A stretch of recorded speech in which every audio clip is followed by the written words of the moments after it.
Hi there, and welcome to another edition of Solve My Math Homework's Video Solutions. So we have two problems that come in today. They're really closely related. They're two different submissions, but we put them in one video because they ironically both involve simplifying radical expressions. So let's look.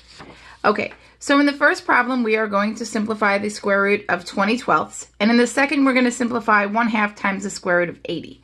All right, so let's look at the first one. In simplifying the square root of 20/12, we need to know the quotient property for radicals. Quotient property for radicals states that if you have the square root of a fraction, a over b, okay, you have that can be simplified into the square root of a over the square root of b. Now, for an example, since a over b doesn't really help us, the square root of 1/4 could be broken down as the square root of 1 over the square root of 4. So to solve this, or simplify rather, you would say the square root of 1 is 1, and that's your numerator, and the square root of 4 is 2, and that is your denominator.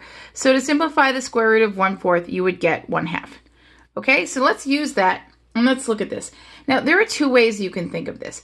You can always simplify the fraction beneath the radical before you start this problem, and that's actually what I prefer to do. If it's tough, or you're trying to figure out how to simplify it or what you could divide both the numerator and denominator by, don't worry about it because it will come out the same. All right? So I think it's really easy to take this and divide both by 4. Okay? It's pretty easy to see 20 divided by 4 is 5 and 12 divided by 4 is 3. So I instead want to simplify 5 over 3. Okay? So let's break this up now. All right, so now we're going to take this and we're going to apply this property. So the square root of 5/3 is going to be the square root of 5 over the square root of 3. Okay, now you'd say, okay, well, great, I'm done because those are both simplified and I can't do anything with them. However, it's not going to be acceptable as an answer. So you're not allowed to leave anything that's irrational in the denominator. And people ask why all the time. It's simply for recognizing equivalent forms. It's much easier to see that something is equivalent if you make sure that you're always removing the irrational radical from the denominator.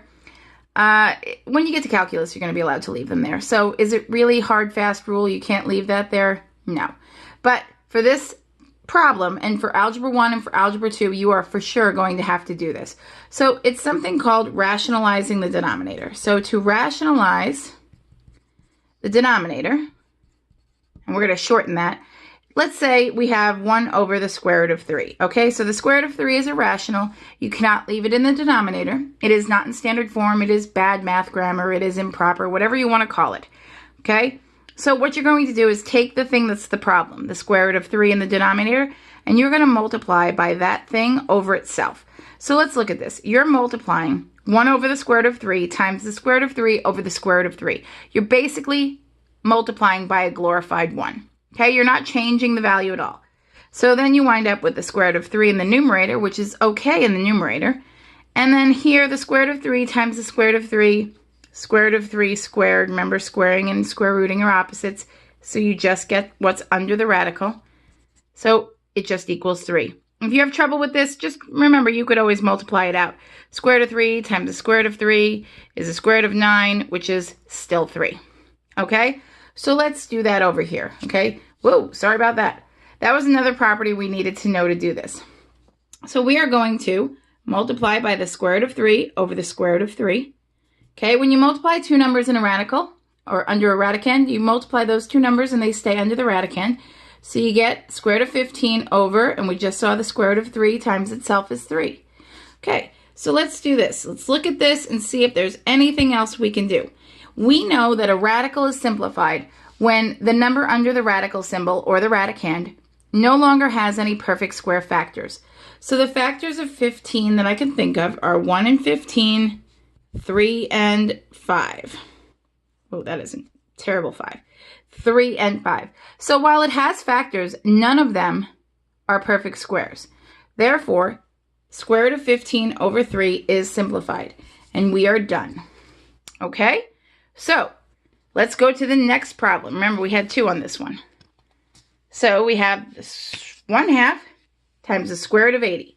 All right, this one's pretty easy. All we have to do here is use the property that says we need to break down square roots into their perfect square factors. And you don't need to pick the largest perfect square factor. You're going to be okay no matter what you do here.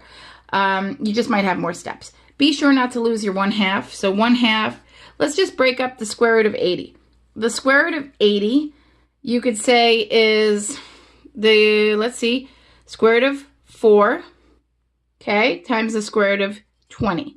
Okay, the square root of 4 is a perfect square. So that's going to be 1/2 times 2 times the square root of 20. Now the square root of 20 is still not simplified. So the square root of 20 needs to be broken down. So let's not lose everything. 1/2 times 2 times 20 is square root of 4 times the square root of 5. This tells me I probably should have used 16 and 5 for 80, but don't worry about that. Break it down however you see fit. Pick the perfect squares you can think of. So now we've got 1/2 times 2 times the square root of 4, which is also 2, times the square root of 5. Once you're left with a square root or a number under the radical that no longer has any factors that are perfect squares, you are good to go. So now we have 1/2 times 2 times 2, and you could just say 1/2 times 2, well, that's just 1, right? If you come over here, 1/2 times 2 over 1 is 2 over 2, which is just 1. Okay, don't forget your fractions. So that's all right. And then this is just 2, square root of 5. And we are done. I hope that helped you. These will get easier. All right, if you have any questions, pop them in the comments section. Thanks so much for watching, and be sure to subscribe to our YouTube channel, and I'll do your homework problem next. Thanks.